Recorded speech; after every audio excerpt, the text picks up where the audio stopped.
Hello friends, welcome to MD family blog. कैसे हैं आप लोग। आज की शुरुआत घर में फिर से मेहमान आने के साथ। हम लोग तो अभी इंतजार कर रहे हैं, तभी मेहमान आ चुके हैं। गए थे हम लोगों ने, जाते ही खुला तो देखा कि वो लोग हमसे पहले ही खड़े हैं। अंदर आए तो देखा वो लोग फिर से जो सुमित तलवार लेके गया था अपनी शादी में, उन तलवार पर डिस्कशन हो रहा था। तो सोचा क्यों ना मैं तलवार इनके सामने ही ला के रख दूं। फिर से इन लोग को दोबारा से अपना जो भी थोड़ा बहुत फोटोशूट था वो कराना था।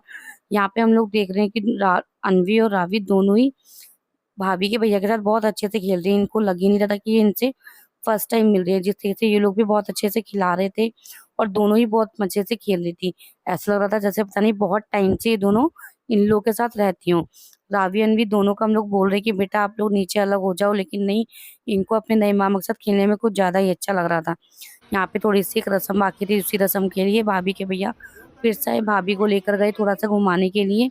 जाना तो उनका घर था, बट घर थोड़ा सा दूर था, इसलिए बाहर ही थोड़ा सा हम लोग को भाभी का मुंह जूठा करवा के लाना था। यहाँ पे हम लोग को आए, जैसे ही हम लोग आए तो बच्चे भी आ गए थे। भाभी को तो हमने जल्दी अंदर बुला लिया था, बट बच्चे अंदर आने को बिल्कुल भी राजी नहीं थे। इन लोग को फिर से घूमना था। रावी को पता चल गया था सनरूफ के बारे में, तभी वो बार बार जिद कर रही थी बाहर निकलने की। तभी दोनों माँ बापों ने अपनी अपनी बारी से हायर किया। तो रावी क्यों पीछे रह जाए। रावी ने भी बोला मामा मैं भी उससे ही सनरूफ से ही बाहर जाकर हाय हेलो करूंगी। यहाँ पे एक तरफ से रावी बाहर निकल कर हाय हेलो कर रही है, तभी अनवी अपनी मामी की गोद में बैठ के जिद कर रही है, क्योंकि वो जिद करने लगी थी। भाभी को हमने अंदर बुलाया था तो वो जिद करी थी कि नहीं, मामी को दोबारा से भेजो, दोबारा से घूमने जाएंगी। इसलिए भाभी को हमने जल्दी से बाहर भेजा और दोनों बच्चों से टाटा बाय बाय कराया। तभी दोनों को अंदर आया। भाभी चली गई थी फिर से। भाभी के जाने के बाद फिर से हम लोगों ने किया एक सेलिब्रेशन, जिसमें मम्मी के यहाँ से केक कटाया मदर्स डे के सेलिब्रेशन में। यहाँ पे अनवी को जिद कर रही थी कि मेरे को अकेले काटना है, कभी कहती है मम्मी के साथ, कभी कह रही है नानी के साथ। यहाँ पे जैसे तैसे उसको राजी करके जल्दी से केक कटाया। बहुत ज्यादा खुश हो गई थी। अब उसे लगता है कि बस सबका बर्थडे ही आ रहा है, तो वो जब भी केक कट करती है सिर्फ एक ही चीज बोलती है, हैप्पी बर्थडे टू मी। उसको सिर्फ एक ही लाइन याद है। इस तरीके से काटते हुए सारा केक काटा। यहाँ पे वीडियो कॉल पे हमने भाभी और दीदी को भी साथ में लिया। नेक्स्ट डे वट सावित्री की पूजा। मैं रेडी हो चुकी थी, लेकिन हमारे यहाँ पे कोई भी पूजा या कोई भी शुभ काम बिना मावर के नहीं होता। मैं रेडी होके निकलने ही वाली थी, तभी मम्मी ने मेरे को याद दिलाया कि तुमने मावर तो लगाया ही नहीं। तभी मैं जल्दी से मावर लगा रही, क्योंकि पूजा के लिए मुझे लग रहा था कहीं मैं ही पीछे न रह जाऊं। इसलिए तभी मम्मी ने मेरे को जल्दी से मावर ला के दिया। थोड़ा सा उसमें थोड़ा पानी कम था, तो मैंने बोला मम्मी पानी ला के दो। मम्मी ने पानी ला के दिया। तभी अनवी के पापा आ चुके थे अनवी को खिलाने के लिए। जब तक मैं अपना सारा सामान रेडी कर रही, क्योंकि थाली में इतना सारा सामान तो आता नहीं, इसलिए सारा पूजा का सामान था वो मैंने एक एक करके इस टोकरी में रख लिया था। थोड़ा सा एडजस्ट करने में दिक्कत हो रही थी, क्योंकि फ्रूट्स वगैरह थे वो भी सब कुछ रखने थे। फाइनली मेरी टोकरी में भी सारा सामान रखने के बाद मैं हो गई रेडी। अब जा रही हूँ बाहर पूजा करने, लेकिन मौसी भी बाहर वेट कर रही है। तभी मैं एक बार देख रही हूँ कि पिन वगैरह ढंग से लगा है नहीं लगा। यहाँ पे जैसे ही चलने को बाहर याद आई, तभी भाई ने पीछे मुड़ने को कहा। एक बार फिर से मुलाकात करते हुए मैं जा रही हूँ बाहर। गर्मी भी तो बहुत ज्यादा है, बाहर देख के हिम्मत तो हुई नहीं, क्योंकि आदत नहीं है बाहर निकलने की। घर में और ऑफिस में पता ही नहीं चलता कि बाहर इतनी गर्मी। बाहर निकलते ही पता चला कि सच में इतनी गर्मी में कोई नहीं निकलता। जिस तरीके से हमारी गली पूरी सुनसान पड़ी हुई थी, लग रहा था कि हाँ सच में अब गर्मी आ गई थी।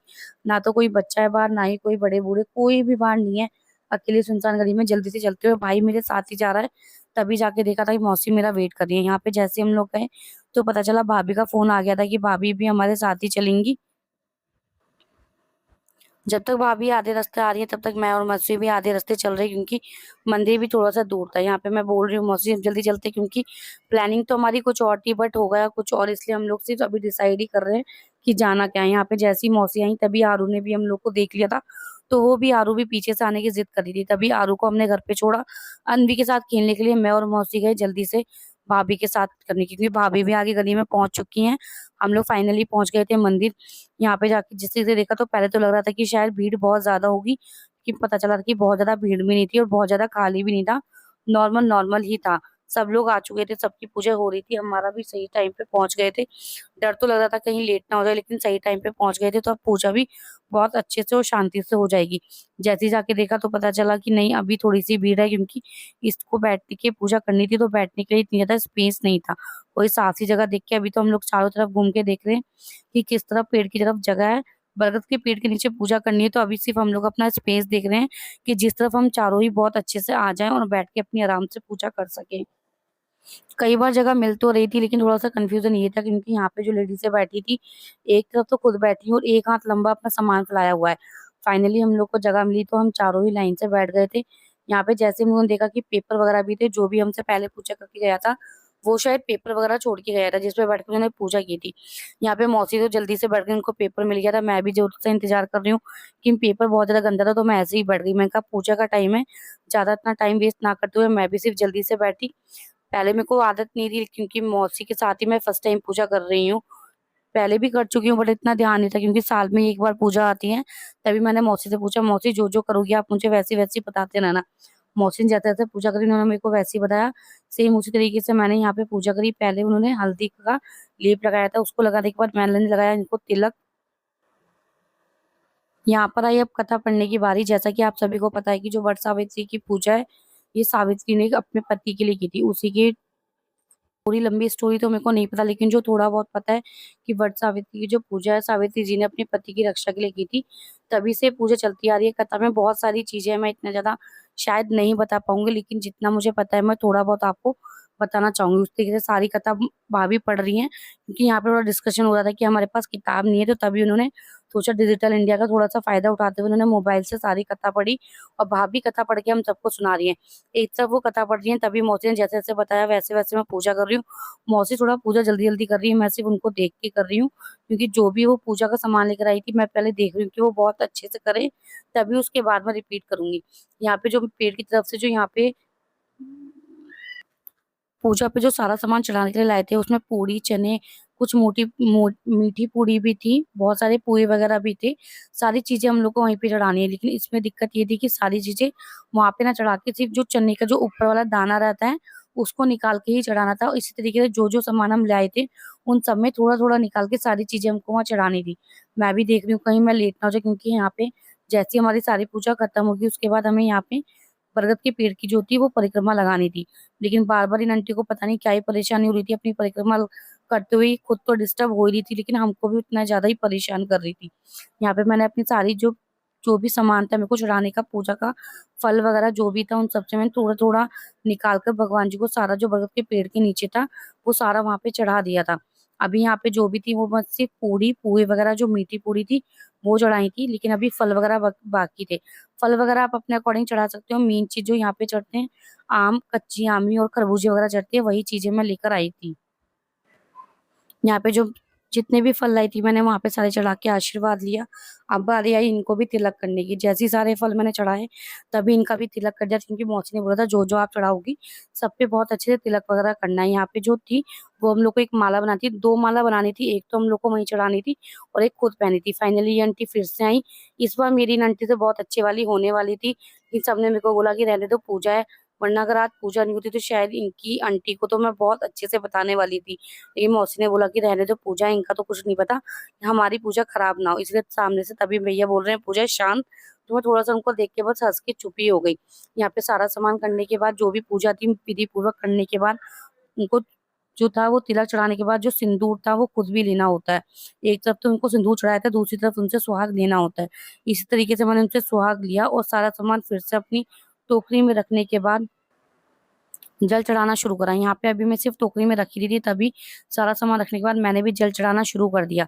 सब लोग अभी तैयार है अपनी परिक्रमा करने के लिए, लेकिन मैं भी यहाँ पे सिर्फ जल चढ़ा रही हूँ क्योंकि मेरी पूजा थोड़ी सी धीरे ही हो रही थी। तो मैंने कहा कोई बात नहीं, जैसी मुझसे बनेगी मैं करूंगी, लेकिन मैं सारी पूजा आराम से ही करूंगी। जल वगैरह चढ़ाने के बाद मैंने वहाँ पे धूप बत्ती दिया वगैरह जलाया। उसके बाद मैंने अपनी परिक्रमा करनी स्टार्ट करी। यहाँ पे जो परिक्रमा है अभी सिर्फ दिया ही चलाया था, धूप बत्ती जलाई थी, तभी दूसरी भाभी का जो धागा था, जो भी वहाँ पे परिक्रमा करते हैं जिस धागे को वहां पे कलावा वगैरह बांध के, वो वहां पे घर भी ही भूल गई थी, तभी मैंने उनको अपना कलावा दिया और यहाँ पे मैंने अपनी परिक्रमा करानी स्टार्ट कर दी। यहाँ पे जो परिक्रमा थी वो हमें पूरी 7 या 12 परिक्रमा करनी थी। जैसे जैसे मौसी ने मुझे बताया सेम उसी तरीके से परिक्रमा कर रही हूँ और मनी मन बहुत अच्छे से पूजा करने के लिए बोल रही हूँ। यहाँ पे सब परिक्रमा कराते हुए थोड़ा सा कंफ्यूजन हो गई थी क्योंकि यहाँ पे जो थी वो सबकी गिनती अलग थी। कोई बोल रहा है यहाँ पे 3 चक्कर हो गए, कोई बोल रहा है यहाँ पे 4 चक्कर हो गए। तो इसी तरीके से जो भाई था उसने प्रॉपर तरीके से गिना हुआ था कि हम लोगों ने फाइनली यहाँ पे कितनी परिक्रमा करी है, जो हमारी सही काउंटिंग थी वो क्या थी, क्योंकि सबको ही कंफ्यूजन थी, कोई आगे था कोई पीछे था, इसलिए सबकी जो गिनती थी वो आगे पीछे हो रही थी।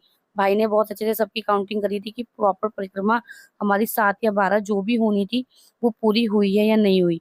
यहाँ पे परिक्रमा करने के बाद ही जो हम लोगों ने वहां पे चढ़ाया था, जो भी फल वगैरह, जो पूरी और पुए वगैरह चढ़ाए थे, इनको यहाँ पे लास्ट में पूरी परिक्रमा करने के बाद इनको धागे से यहीं पे बांध के अच्छे से आशीर्वाद वगैरह लिया। मौसी ने बहुत जल्दी से परिक्रमा अपनी पूरी करी। उसके बाद मैं अपना यहाँ पे जो धागा था वो कंप्लीट कर रही हूँ। जल्दी से धागा कंप्लीट करने के बाद मैंने भी बहुत अच्छे से पैर वगैरह छू के आशीर्वाद लिया, और हर बार इसी तरीके से पूजा करने आऊंगी कहकर अपनी पूजा यहाँ पे करी। यहाँ पे सब लोगों ने अपनी पूजा इस तरीके से ही खत्म करी। अब यहाँ पे बारी थी जो हम लोग वहाँ पे चढ़ाने के लिए लेकर गए थे, फल वगैरह, मीठी पूरी वगैरह, वो सब हमें वहीं पे ही खाने थे। जो चने थे उनमें वही दिक्कत थी कि चने जो है वो हमें चबा के नहीं खाने, वो सिर्फ हमें निगलने हैं पानी से, जैसे हम गोली या दवाई वगैरह खाते हैं। थोड़ी सी कंफ्यूजन हो रही थी तो मैं सिर्फ यहाँ पे छाट रही हूँ कि कुछ छोटा सा मिल जाए, क्योंकि सुबह से कुछ भी नहीं खाया था। ये पूजा जो थी बिल्कुल बासी में हुई थी, इसमें पानी भी नहीं पीते, इसलिए मैं डर रही थी कहीं वॉमिट वगैरह ना हो जाए। इनको आखिरी बार फिर से चने वगैरह इनको स्पर्श कराते हुए मौसी ने तो जल्दी से लिए, मैंने भी बहुत जल्दी से लिए और पानी से लिए, क्योंकि 12 दाने हम लोग को एक साथ ही लेने थे जो चने के हैं। तो डर लग रहा था कहीं वो निकल ना जाए।